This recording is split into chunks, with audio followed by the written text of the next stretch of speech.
बार फिर चलिए हम शास्त्र वचन की ओर चलते हैं। उस समय मैं दाऊद की गिरी हुई झोपड़ी को खड़ा करूंगा और उसके बाड़े के नाकों को सुधारूंगा और उसके खंडहरों को फिर से बनाऊंगा, बिल्कुल वैसे ही जैसे वो प्राचीन काल में था। बाइबल कहती है जब परमेश्वर दाऊद की झोपड़ी को खड़ा करते हैं, जिसे वो इस समय कर रहे हैं पूरी दुनिया में, खास करके इस पूरे साल में, उन्होंने हमें ये खास वचन दिया है कि वो उसके तंबू की सभी दरारों और सभी टूटे फूटे क्षेत्रों की मरम्मत कर रहे हैं। और दाऊद का तंबू असल में एक तस्वीर है यीशु मसीह की कलीसिया का, जिसे परमेश्वर बना रहे हैं, यानी परमेश्वर के उस घर को जिसके हम और आप इन अंतिम दिनों में एक सदस्य हैं। और फिर वो कहता है कि जब वो दाऊद के तंबू को खड़ा करेंगे तो वो सभी टूटे फूटे स्थानों की मरम्मत करेंगे। और पहली दरार के ठीक बाद, और यहाँ दरार वही शब्द है जिसका इस्तेमाल उज्जा की कहानी में किया गया है, ठीक है। जब उसने छूने के लिए उसे अपना हाथ बढ़ाया तो वो गिरा और वो मर गया। प्रभु ने उसे मार डाला, बाइबल हमें यही बताती है। और दाऊद डर गया और उसने उस स्थान को पेरेस कहा, जो है नाका यानी दरार यानी उज्जा। और आप कह सकते हैं कि सामर्थ का टूटना, क्योंकि उज्जा उसके नाम का अर्थ है सामर्थ्य। और परमेश्वर मानवीय सामर्थ्य को तोड़ रहे हैं, क्योंकि मानवीय सामर्थ्य इंसान का घमंड है और मनुष्य नहीं जानता है कि वो काबिल नहीं है। वो नहीं जानता है कि एक पापी के रूप में वो नहीं कर सकता। यीशु कहते हैं तुम मुझसे अलग होकर कुछ भी नहीं कर सकते। और फिर भी हम कहते हैं कि नहीं, असल में मैं इस पर विश्वास नहीं करता। मेरा मानना है मैं कुछ चीजें हैं जिसे नहीं कर सकता, शायद बड़ी चीजें जैसे कि कोई चमत्कार वगैरह, पर मुझे यकीन है कि मैं कुछ कर सकता हूँ, कुछ न कुछ तो कर सकता हूँ। पर यीशु कहते हैं कि मुझसे अलग होकर तुम कुछ भी नहीं कर सकते हो। तो दाऊद की वाचा का संदूक वापस लाने की कहानी, उसमें उज्जा के रूप में एक मृत्यु हुई। उज्जा ने मृत्यु का अनुभव किया अपने नाम के तात्पर्य के कारण से। परमेश्वर सच को छुपाते हैं और वगैरह वगैरह। खासकर पुराने नियमों में, नामों में आप देख सकते हैं कि वहाँ सच्चाई है जिसे परमेश्वर हमारे सामने प्रकट करना चाहते हैं। आमीन। और हम देखते हैं कि उज्जा, उसके नाम का अर्थ है सामर्थ्य। तो मनुष्य अपनी सामर्थ्य लगाता है और परिणाम होता है मृत्यु। ये आज हमेशा होता है। जब आप अपनी ताकत लगाते हैं तो आप उस क्षेत्र में मृत्यु का अनुभव करते हैं। जब आप किसी चीज को अपनी स्वयं की सामर्थ्य से बचाने की कोशिश करते हैं तो जो परिणाम आप देखना चाहते हैं, परिणाम उसके उलट होता है। ओके, मृत्यु अंदर आती है और मृत्यु का मतलब होता है कि आपको पता है कि आपके संबंध अच्छे नहीं हैं, आप उस व्यक्ति के साथ अच्छे रिश्ते में नहीं हैं, आप उसके साथ अच्छे रिश्ते में नहीं हैं, और इसका मतलब है कि मृत्यु आ गई है। तो मृत्यु हमारे जीवन के किसी भी क्षेत्र में आ सकती है। तो वहां उज्जा की कहानी में एक मृत्यु हुई और दाऊद ने इसे कहा उज्जा की दरार, या सचमुच आप नाम के अर्थ वगैरह को एक साथ रखें, इसका अर्थ होता है मानवीय सामर्थ्य को तोड़ना, सामर्थ्य को तोड़ना। तो देखिए कि पिछले 2 सालों से आज दुनिया भर में क्या हो रहा है। पिछले 2 सालों से मेरा मानना है कि प्रभु अनुमति दे रहे हैं आपको, पता है, उनके पास भेजने के लिए कोई बीमारी या रोग नहीं है। यीशु कहते हैं जिसने मुझे देखा है उसने पिता को देखा है। और आप यीशु को सुसमाचार में क्या करते हुए देखते हैं? सुसमाचार में हमेशा भला करते हुए, अच्छाई करते हुए, सभी को चंगाई देते हुए जो शैतान द्वारा सताए गए थे। परंतु जब मनुष्य इतना घमंडी हो जाता है और मनुष्य को अपने लिए परमेश्वर की आवश्यकता नहीं दिखाई देती, तो परमेश्वर अपनी सुरक्षा की एक उंगली हटा सकते हैं। और इस तरह महामारी हो सकती है कोविड-19 जैसी, जिसने 2 साल के लिए दुनिया को घेर लिया पूरी तरह से। और दोस्तों, ये है सामर्थ का टूटना। किसकी सामर्थ का? मनुष्य की सामर्थ का, कि मनुष्य अपने लिए परमेश्वर की सामर्थ को, परमेश्वर की ताकत को देख सके अपने जीवन में। तो दोस्तों, हमें आनंदित होना चाहिए जब हम अपने जीवन में उन क्षेत्रों को देखते हैं जहां परमेश्वर हमारी ताकत को तोड़ रहे हैं। तो ये इसलिए है कि यही वो क्षेत्र है जहां वो अपनी सामर्थ को प्रकट करना चाहते हैं। प्रेरित पौलुस इसे इस तरह से कहता है जब उसने अपने प्रभु से प्रार्थना की, क्योंकि एक ऐसा क्षेत्र था जिस पर वो विजय नहीं पा रहा था। उसके जीवन में एक क्षेत्र था जिस पर वो सफलता नहीं देखता है, और उसने यहोवा से 3 बार प्रार्थना की कि एक क्षेत्र शरीर में, ये जो कांटा है, और ये एक रोग नहीं है, बाय द वे, मैं इसे आपके लिए साबित कर सकता हूं, जहां बाइबल को बाइबल की व्याख्या करनी चाहिए। और जब बाइबल बात करती है पांजर में कांटे वगैरह के बारे में पुराने नियम में, तो वो हवाला दे रही होती है शत्रुओं की, शारीरिक शत्रुओं की। और पौलुस ने उस कहानी में कहा, उस शास्त्रांश में, कि शैतान का एक दूत उसे उसकी सेवकाई को विफल करने के लिए, परमेश्वर की सेवा के अपने क्षेत्रों में विफल करने के लिए सौंपा गया था। और उसने परमेश्वर से याचना की कि इसे उसके जीवन से निकाला जाए, ताकि शैतान का ये दूत पूरी तरह से सीमित हो जाए। उन्होंने परमेश्वर से याचना की उसे हमेशा के लिए निकालने के लिए, पर परमेश्वर ने उससे ये कहा, मेरा अनुग्रह ही तेरे लिए काफी होगा, क्योंकि मेरी सामर्थ्य, और शब्द सामर्थ्य ग्रीक में है डुनामिस, जिससे हमें हमारा शब्द डायनामो, डायनामाइट मिलता है। डायनामाइट, परमेश्वर कहते हैं मेरी डायनामाइट यानी सामर्थ्य तेरी निर्बलता में सिद्ध होती है। तुम्हारी सामर्थ्य में नहीं, तुम्हारी निर्बलता में। तो असल में हमें अपने जीवन के उन सभी क्षेत्रों का जश्न मनाना चाहिए जो कि कमजोर है।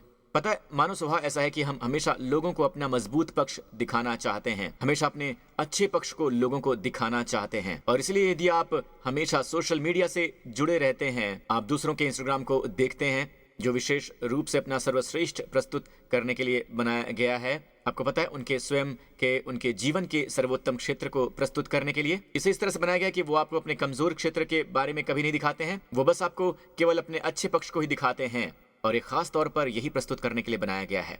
पर दोस्तों, अगर आप उसमें हैं तो मैं आपको बता दूं कि अपना समय बर्बाद मत कीजिए।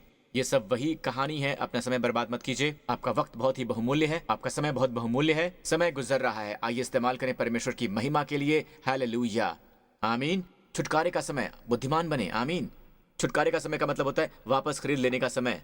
और एक क्षेत्र जिसमें मैं देखता हूं कि लोग काफी शामिल हैं वो है सोशल मीडिया। वो इसके आदी हो चुके हैं।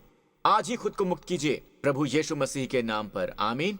परमेश्वर के पुत्र और पुत्रियों के रूप में हम हमेशा आनंदित हो सकते हैं कि यही हमारी कमजोरी का क्षेत्र है जो परमेश्वर की सामर्थ है, परमेश्वर की विस्फोटक सामर्थ प्रकट हो सकती है, मुक्त हो सकती है।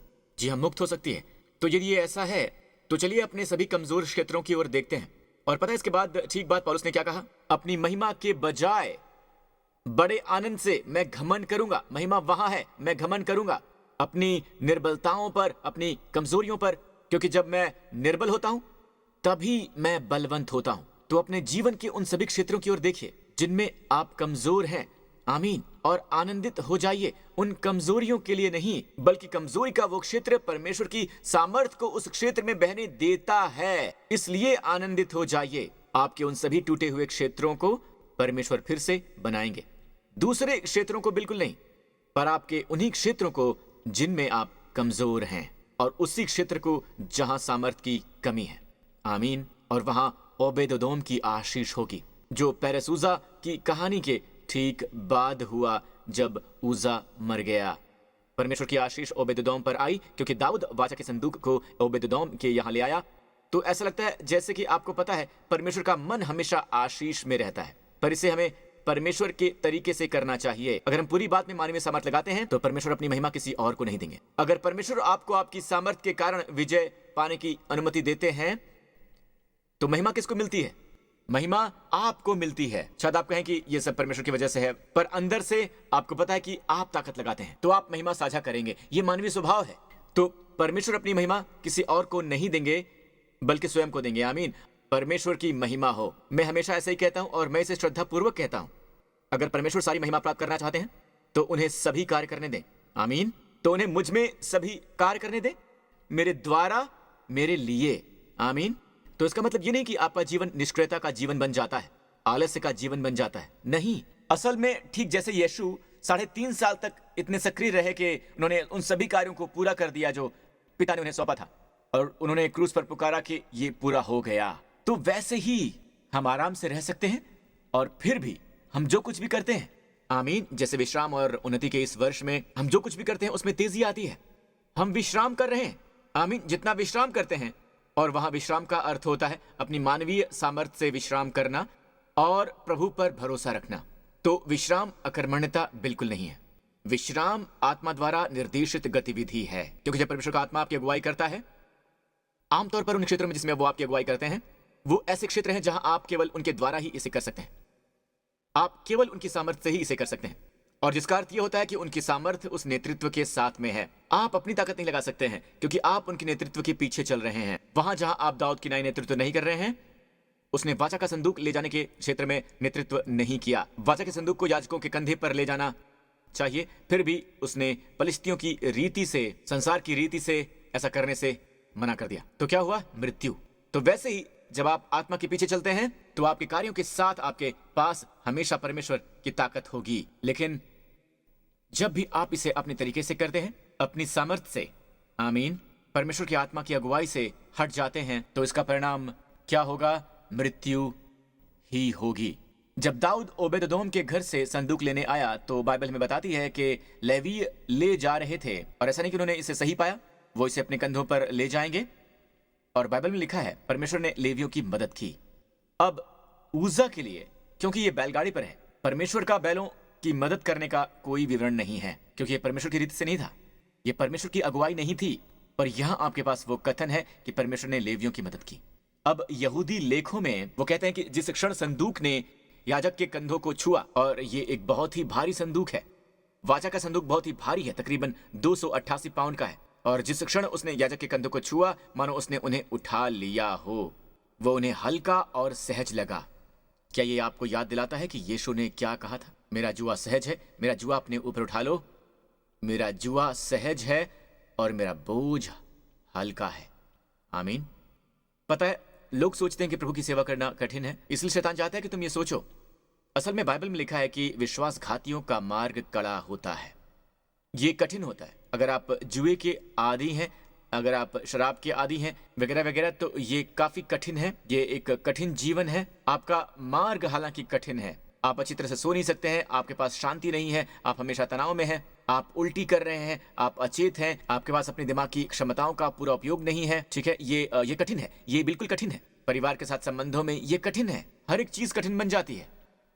विश्वासघातियों का मार्ग, पापियों का मार्ग कठिन होता है। पल के लिए भी मत सोचो कि वो अपने जीवन का आनंद ले रहे हैं, वो एक कठिन जीवन जी रहे हैं।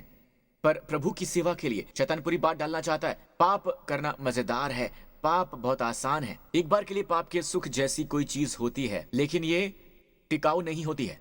लेकिन अकथनीय आनंद अनंत काल के लिए होती है, जिसका आप अनुभव करते हैं। जब आप चीजों को उस तरह से करते हैं जैसे परमेश्वर चाहते हैं, तो आप आत्मा की अगुवाई पाते हैं, आप वहां आनंद पाते हैं, वहां शांति पाते हैं। बाइबल कहती है दाऊद संदूक को ओबेदेदोम के घर से बाहर ले आया। ठीक है, वो इसे आनंद से बाहर ले आया, वो आनंद से उसे बाहर ले आया। हालेलुया। आपको वहां आनंद का वो कथन बिल्कुल नहीं मिलता है उजा की कहानी से पहले, ठीक है, पर यहां पर आप पाते हैं कि वहां आनंद है। पहली बार इस शब्द आनंद को आप देखते हैं। क्यों? क्योंकि वो इसे परमेश्वर की रीति से कर रहा है। आपने कई बार इसका अनुभव किया होगा, आमीन, जहां आप परमेश्वर की अगुवाई पाते हैं और चीजों को आप परमेश्वर की रीति से करते हैं, तो वहां आनंद होता है, वहां शांति होती है। और मैं आपको बता रहा हूं मेरे दोस्तों, कि संसार के अरबों रुपए इसे आपके लिए खरीद नहीं सकते हैं। मेरा जुआ सहज है, मेरा बोझ हल्का है। शैतान को अपना ब्रेन वॉश ना करने दें इस सोच में कि मसीही जीवन एक कठिन जीवन है, पापी का जीवन आनंद भरा और मस्ती भरा जीवन है। ऐसा बिल्कुल भी मत सोचिए, क्योंकि ये उल्टा है। विश्वासघाती का मार्ग कड़ा होता है, आमीन, प्रभु यीशु का मार्ग। और वो कहते हैं कि मैं इसीलिए आया कि तुम जीवन पाओ और बहुतायत से पाओ। जी हाँ, उसे बहुतायत से पाओ, आनंद जिसका वर्णन नहीं किया जा सकता, महिमा से भरपूर। मेरा जुआ सहज है और मेरा बोझ हल्का है। क्या हमारे लिए कोई जिम्मेदारी है जिसे पूरा करना है? क्या हमारे लिए परमेश्वर के राज्य में तामील करने की कोई सेवा है? क्या ऐसी कोई सेवा है? जी हाँ, पर उसका जुआ हल्का है और उसकी जिम्मेदारी यानी उसका बोझ काफी हल्का है, काफी हल्का। आमीन, हालेलुया, प्रभु की स्तुति हो। ये ऐसा जैसे कि आपको पता है, जैसे बिना पावर स्टीयरिंग के कार चलाना। उन दिनों जब पावर स्टीयरिंग नहीं हुआ करती थी और सही मोड़ लेने के लिए आपको असल में इसे घुमाना होता था और आपको बहुत मेहनत लगती थी। लेकिन पावर स्टीयरिंग के साथ आपको बस दिशा बदलनी होती है और पावर स्वयं को संभाल लेती है। इस तरह से मैं आत्मा के साथ बहने का वर्णन करना चाहूंगा। जिस पल आप उस दिशा में जाते हैं जिस दिशा में पवित्र आत्मा आपको ले जा रहा है, आमीन, किसी खास कार्य के लिए जिसे वो चाहता है कि आप करें, जिस पल आप उसकी आज्ञा का पालन करते हैं, आप उसके प्रवाह के पीछे चलते हैं, बैंग, पावर स्टीयरिंग अंदर आती है, आमीन, उसकी डुनामिस अंदर आती है और आप उसमें जन्म लेते हैं। ये ऐसा है मानो जुआ और उसकी जिम्मेदारी हल्की और आसान हो जाती है। हालेलुया, प्रभु की स्तुति हो। तो जब हम प्रभु यीशु की ओर देखते हैं और ध्यान लगाते हैं और जब हमारे लिए उनके प्रेम के प्रति सचेत होते हैं, तो अंत में हम उनसे प्रेम करने लगते हैं और वो प्रेम हमें दूसरे लोगों से प्रेम करने के लिए प्रेरित करता है। बाइबल से ऐसे कहती है, मसीह का प्रेम हमें विवश करता है। पता है, अगर आप नदी में तैर रहे होते हैं और अचानक आपकी ओर बाढ़ का पानी आ रहा है, मुझे परवाह नहीं कि आप कितने मजबूत हैं, शायद आपकी मसल्स पास्टर लॉरेंस की तरह हो, लेकिन जितना अधिक आप धारा के विपरीत तैरने की कोशिश करेंगे, आप पानी की तेज धार से बहा लिए जाएंगे बहुत दूर तक। ठीक है, यही शब्द है विवश करना। आपके लिए ये विवशता की तरह है। यीशु का प्रेम हमें ये विवश करता है। हम मसीह जीवन में बाध्यतापूर्वक काम नहीं करते हैं, कठिन तरीके से नहीं करते हैं, बिल्कुल भी नहीं। हम चीजों को विवशतावश करते हैं। और कौन सी चीज है जो हमें विवश करती है? यीशु का प्रेम, जो प्रेरणा देने वाली ताकत बन जाती है उस हर बात के पीछे जो हम करते हैं। जब हम उनके लिए अपने प्रेम के प्रति सचेत होते हैं, तो हम अपनी पत्नियों से वैसे ही प्रेम करते हैं जैसे मसीह ने कलीसिया से किया था। हम अपने बच्चों से प्रेम करते हैं, अपने आसपास के लोगों से प्रेम करते हैं। और बाइबल कहती है कि हम इसलिए प्रेम करते हैं कि पहले उसने हमसे प्रेम किया था। आमीन। वो पहले कारण है और प्रभाव ये है कि हम अपने आसपास के सभी लोगों से प्रेम करने लगते हैं। आमीन। पर अगर पहला कारण हटा दिया गया है, अगर शैतान ने सफलतापूर्वक आपको यीशु की दृष्टि और आपके लिए उसके प्रेम को खो देने की वजह बना है, तो वो इन क्षेत्रों से भी अलग कर देगा। ओके, तो अंतिम दिनों में जब परमेश्वर सभी नाकों यानी दरारों को फिर से सुधारेंगे, और आपने गौर किया वहां शब्द बहुवचन है, बस टूटा हुआ एक क्षेत्र नहीं है मानवीय सामर्थ्य के टूटने की तरह का, पर वो हर क्षेत्र जो टूटा हुआ है और जिसे मरम्मत की आवश्यकता है, इस साल प्रभु उसे आपके जीवन में सुधारेंगे। आमीन। जब आप पूरी दुनिया में कलीसिया का पुनर्निर्माण करते हैं, तो मेरा मानना है कि परमेश्वर अभी पुनर्निर्माण की प्रक्रिया में है। और मैं बता दूं कि परमेश्वर के पुनर्निर्माण और परमेश्वर की बहाली के बारे में, पर जब परमेश्वर पुनर्निर्माण करते हैं तो ये गुणवत्ता और मात्रा में हमेशा अधिक होता है। ये उनका स्वभाव है पूरी बाइबल में। ये हमेशा परमेश्वर की बहाली हमेशा उसकी अपेक्षा ज्यादा होती है जो आपने खोया है। प्रभु की स्तुति हो। यद्यपि बाइबल में ये लिखा हुआ है कि जो मैंने लूटा नहीं वो भी मुझको देना पड़ा है, परमेश्वर वो नहीं है जिसने तुमसे छीन लिया है। प्रभु यीशु ने कहा, शैतान चोरी करने और घात करने और नष्ट करने आता है, परंतु मैं इसलिए आया कि तुम जीवन पाओ और इसे बहुतायत से पाओ, अत्यधिक मात्रा में बहुतायत से पाओ। तो दोस्त, मैं बस आपको प्रोत्साहित करना चाहता हूं, ठीक है? इसी साल विश्राम में प्रवेश करने का प्रयत्न करते हैं। गौर कीजिएगा, जब मैं कहूं कि आइए प्रयास करें, कुछ लोग कहेंगे मैं अपनी पूरी कोशिश करूंगा, मैं मेहनत करूंगा। क्या? मानवीय सामर्थ्य नहीं, वो तरीका नहीं है। जिस तरह से बाइबल इस्तेमाल करती है वो शब्द है ऑक्सीमोरॉन। वो वाक्य असल में विरोधाभासी है, एक तरह से लगता है, पर इसमें लिखा है कि हम उस विश्राम में प्रवेश करने का प्रयत्न करें। विश्राम के लिए भी श्रम लगता है, तो हम विश्राम करने पर काम कर रहे हैं। तो हम श्रम कर रहे हैं किसके लिए? विश्राम के लिए। तो हमारी समस्या, अगर हम जानते हैं कि हमारी समस्या शरीर है, मिसाल के तौर पर मान लीजिए आपके गुस्से का क्षेत्र आपकी समस्या है, ओके? तो पहली प्रतिक्रिया जरा देखिएगा। कोई कुछ कहता है और फिर आपकी पहली प्रतिक्रिया हमेशा पलटवार करने या कुछ कहने की होती है। आप उसे पलटवार करना चाहते हैं या कुछ भी, तो ऐसा व्यक्ति मत बनिए जो हमेशा प्रतिक्रिया करता है। लोगों को आसानी से अपने बटन दबाने मत दीजिए, आसानी से नियंत्रित होने वाले मत बन जाइए। लोग कहते हैं कि इसे देखिए, मैं इस बटन को दबाऊंगा और वो गुस्सा हो जाएगा। ऐसा व्यक्ति मत बनिए जो आसानी से बहकावे में आ जाता हो, ओके? प्रभु में कुशल तरीके से स्वतंत्र रहना सीखिए, हमेशा प्रभु में। आमीन। यहोवा को आपकी अगुवाई और आपका मार्गदर्शन करने दीजिए। तो अपनी प्रतिक्रिया में, उदाहरण के लिए, अगर आप नाराज हैं, बोलिए मैं विश्राम करता हूं प्रभु, आप संभाल लीजिए। विश्राम। आमीन। बस विश्राम कीजिए। प्रभु की स्तुति हो। जितना ज्यादा कहने का मन करे, विश्राम, प्रभु में विश्राम। और आपको आश्चर्य होगा जब आप मसीही बनने की कोशिश करना बंद कर देते हैं, तो आप यीशु को अपने जीवन में बहता हुआ पाते हैं। जितना आप किसी से प्रेम करने की कोशिश करते हैं, उदाहरण के लिए आपको काम पर अपने किसी सहकर्मी से समस्या है, वो हमेशा कुछ कहकर आपको उकसाता है या कुछ ऐसा कहेगा जो आपको परेशान करता है। वो हमेशा ऐसा कहता है जिससे आपको काफी गुस्सा आ जाता है। तो आप क्या करेंगे? मैं अगले दिन उसे प्रेम करने की पूरी कोशिश करूंगा, उसके बारे में अच्छा कहूंगा, जानबूझकर उसके बारे में कुछ अच्छा कहूंगा। नहीं, ये तरीका नहीं है। प्रभु का तरीका है कोशिश मत करना, कहना प्रभु आप संभाल लेंगे। मेरे हृदय में आपके लिए बहते हुए प्रेम के लिए धन्यवाद। धन्यवाद प्रभु, मैं बस आपकी आत्मा का अनुसरण कर रहा हूँ। उन्हें प्रेम करने की भी कोशिश मत कीजिए, और बूझिए क्या, अगले दिन आप उनसे प्रेम कर रहे होंगे बिना कोशिश किए भी।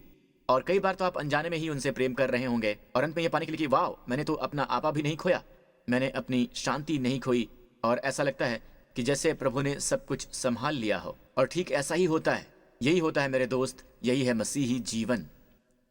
इसलिए हमें अपनी कमजोरियों के क्षेत्रों को देखना होगा। आपकी कमजोरी उस ताकत को तोड़ने में पहले से ही आपकी मदद कर रही है ना? यही कमजोरी का विचार है। कमजोरी का मतलब है ताकत का टूटना। तो आपकी कमजोरी का क्षेत्र वास्तव में आपकी मदद कर रहा है। तो जितना आप उन क्षेत्रों को देखेंगे, हम में से कोई भी अपनी ताकत से इतना आजाद नहीं है जितना हम सोचते हैं। ये एक डूबते हुए व्यक्ति की तरह है। आप उसे तब तक नहीं बचा सकते हैं जब तक कि वो पूरी तरह से खोखला, शक्तिहीन ना हो जाए। जब तक उसके पास ताकत है, वो आपको अपने साथ नीचे खींच ले जाएगा, वो आपकी मदद के विरुद्ध संघर्ष करेगा। तो हम इतने कमजोर नहीं हैं जितने कि हम सोचते हैं कि हम हैं। हमें हमारे जीवन में परमेश्वर के दखल की जरूरत है। तो जितना हम विश्राम करते हैं, उतना ही हम कहते हैं मैं ताकत नहीं लगाऊंगा। यह आलस्य का जीवन नहीं है, यह निष्क्रियता का जीवन नहीं है, ये सबसे ज्यादा सक्रिय जीवन है, क्योंकि अब जो सामर्थ्य आपको ऊर्जावान बना रही है वो आपकी अपनी नहीं है। ये जलती हुई झाड़ी की तरह है। ये जल रही है और जल रही है और फिर भी भस्म नहीं होती है।